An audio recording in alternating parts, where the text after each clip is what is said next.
American history. Let's talk about it. New York Times released an article discussing that 19 Black American skulls were returned to New Orleans. You might say, why were they taken from New Orleans in the first place? So let's talk about this. So Leipzig University wanted to continue to study phrenology, which is the study of the contours of the skull, to determine the characteristics of that person and to determine their mental faculties. And so you might say, why are they studying this? Because they wanted to prove that one race was better than another. So the most of the skulls that they studied were from African descendants.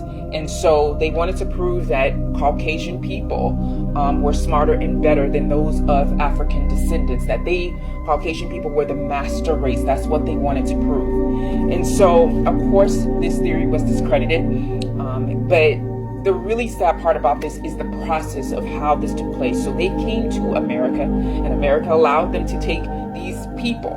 Now, Charity Hospital in New Orleans, it was destroyed by Hurricane Katrina, and some people are actually happy that it was destroyed by Hurricane Katrina.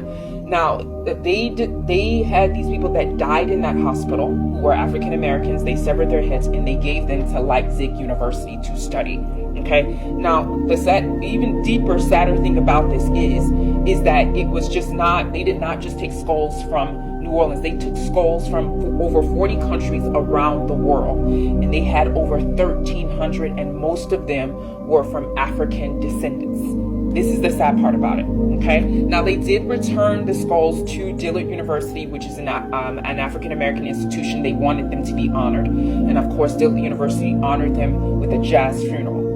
Okay. Now, I want to leave you with this.